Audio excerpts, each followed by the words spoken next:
एक बार की बात है, गौतम बुद्ध अपने शिष्यों को जिंदगी से जुड़ी अच्छी बुरी चीज़ों का ज्ञान दे रहे थे।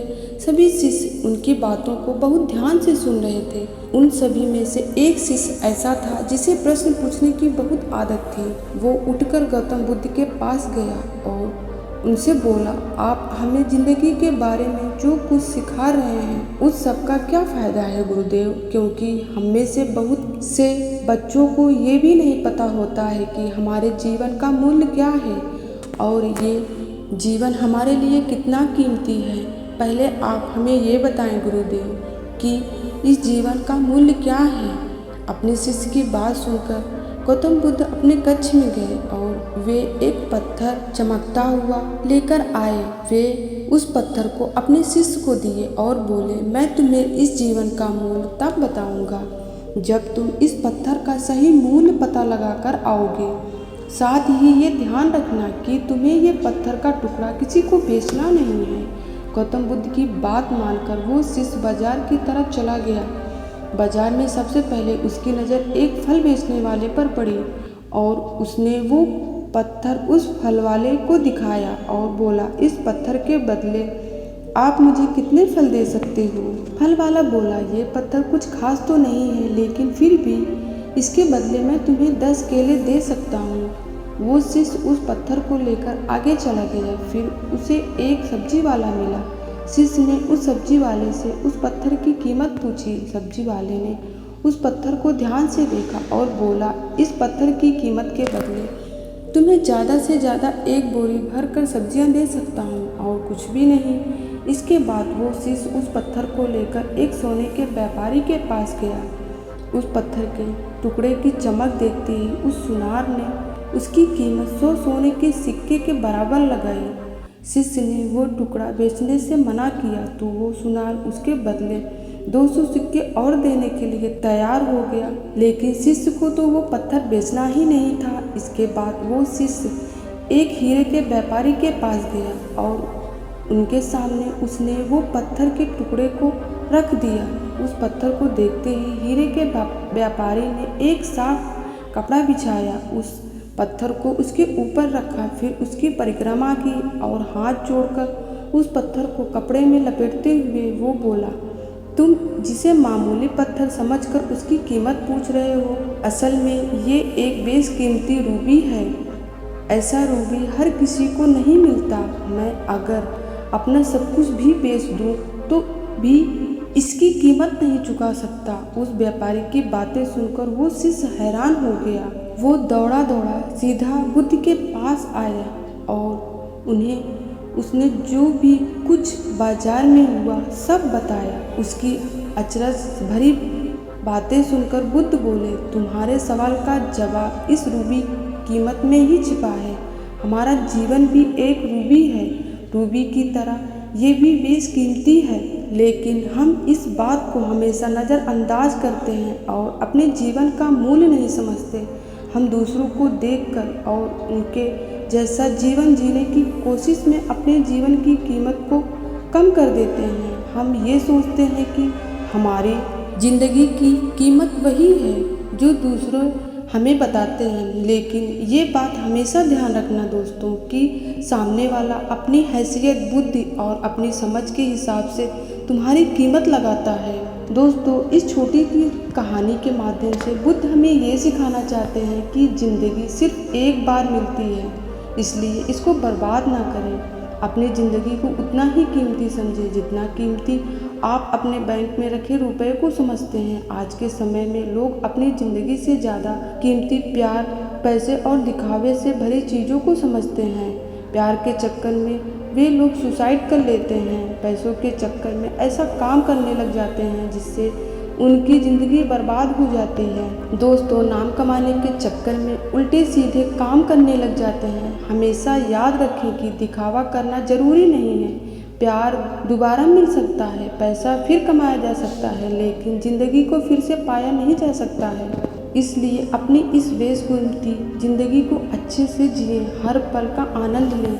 कभी ये ना सोचें कि आप इस दुनिया में किसी काम के नहीं हैं, ना कभी ये सोचें कि आपकी ज़िंदगी व्यर्थ है। आपके होने या ना होने से कुछ फ़र्क नहीं पड़ता। जब भी ऐसे नेगेटिव विचार आपके मन में आए तो खुद को बस ये याद दिलाएं कि जीवन एक रूबी है और ये बेशकीमती है।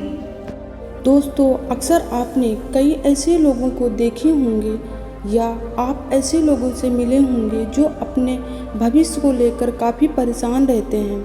जैसे किसी की अगर नौकरी नहीं लग रही हो तो वो अक्सर ये सोचता रहता है कि अगर आने वाले कुछ टाइम में मेरी नौकरी नहीं लगी तो मेरा फ्यूचर बर्बाद हो जाएगा और फिर मैं भविष्य में किसी भी काम के लायक नहीं रहूँगा। कोई छात्र अगर पढ़ाई में थोड़ा कमज़ोर होता है तो वो हमेशा ये सोचता रहता है कि कहीं मैं फ़ेल ना हो जाऊं, और अगर मैं फ़ेल हो गया तो मेरा पूरा फ्यूचर ही बर्बाद हो जाएगा। दोस्तों, इन सब लोगों में हम भी कहीं ना कहीं अपने भविष्य को लेकर काफ़ी परेशान रहते हैं। अपने फ्यूचर को लेकर परेशान होना कुछ हद तक सही है, लेकिन हर बार उसके बारे में सोचते रहना यह सही नहीं है। दोस्तों, आज की मेरी कहानी कुछ इसी से संबंधित है। किसी ने क्या खूब लिखा है, गुजरी हुई जिंदगी को कभी याद न कर, तकदीर में जो लिखा है उसकी फरियाद न कर, जो होना है वो होकर ही रहेगा, तू कल की फिक्र में अपनी आज की खुशी बर्बाद न कर। एक समय की बात है, एक गांव में एक व्यक्ति रहा करता था। वो हमेशा गांव वालों से ये कहा करता था कि वो तारों को देखकर भविष्य में होने वाली घटनाओं के बारे में बता सकता है, और अपना ज़्यादातर वक्त वो तारों को पढ़ने और समझने में लगा देता है। उसे हमेशा भविष्य की चिंता लगी रहती है। गांव वाले भी उस पर विश्वास करते थे और अपना भविष्य जानने के लिए वो अक्सर उस व्यक्ति के पास आया करते थे। इस तरह एक रात वो व्यक्ति तारों की तरफ देखता हुआ बाहर घूम रहा था और उसे लगा कि अब दुनिया का अंत करीब है। उन तारों को देखते देखते वो अपने विचारों में इतना खो गया कि अचानक आगे जाकर एक कीड़े से भरे गड्ढे में गिर गया। बहुत देर तक कोशिश करने के बाद जब वो खुद को उस गड्ढे से निकाल नहीं पाया तो उसने मदद के लिए आवाज़ लगाई। आवाज़ सुनकर कुछ गांव वाले आए और उसे निकालने लगे। तभी उनमें से एक व्यक्ति बोला, तुम तारों को देखकर भविष्य के बारे में जान लेते हो और तुम खुद ये नहीं जान पाए कि तुम्हारे पैर कहाँ पड़ रहे हैं। यह तुम्हें सिखाता है कि तुम्हारा ध्यान उस चीज़ पर ज़्यादा होना चाहिए जो तुम्हारे सामने है, न कि उस चीज़ पर जो भविष्य में होने वाली है। तुम्हारा भविष्य तुम्हारा ध्यान खुद रख लेगा। और एक दूसरा व्यक्ति बोला, ऐसा भविष्य पढ़ने से क्या फ़ायदा जब तुम्हें यही नहीं नज़र आ रहा है कि तुम्हारे साथ वर्तमान में क्या हो रहा है। और इतना कहकर सभी गांव वाले उस व्यक्ति पर ज़ोर ज़ोर से हंसने लगे और सभी उसका मजाक उड़ाने लगे। दोस्तों, ये छोटी सी कहानी हमें ये सिखाती है कि हम सबकी ज़िंदगी हमारे आने वाले कल से नहीं बल्कि हमारे आज से है। हम अपने भविष्य की चिंता में अक्सर अपना वर्तमान भूल जाते हैं। हमारी ज़िंदगी के मायने हमारे आज से हैं, न कि हमारे आने वाली कल से हैं। जिस तरह भविष्य की चिंता हमें ज़िंदगी खुशी से जीने नहीं देती, उसी तरह हमारे भविष्य की एक्सपेंशन भी हमें खुशियों से जीने नहीं देती। इसलिए ज़रूरी है कि अपने आज को खुशी से जियो और अपने हर पल को एंजॉय करो। भविष्य में क्या होगा ये ना तो कोई बता सकता है और ना ही कोई जान सकता है। अपने भविष्य के बारे में सोचना एक अच्छी बात है, लेकिन हर वक्त अपने भविष्य की चिंता करना ये सही नहीं है। दोस्तों, अपने भविष्य के बारे में ज़्यादा सोचकर आप भी खुद को ऐसे गड्ढे में मत फंसा लेना जहाँ से निकलना मुश्किल हो जाए। कल की चिंता इतनी भी मत करो कि वो आपके आज को ही बर्बाद कर दे। अपने कल को बेहतर बनाने से अच्छा होगा कि आप अपने आज को बेहतर बनाने में लग जाएं। कल जो होना है ये आप नहीं जानते, लेकिन आज क्या करना है ये हर किसी को मालूम होता है।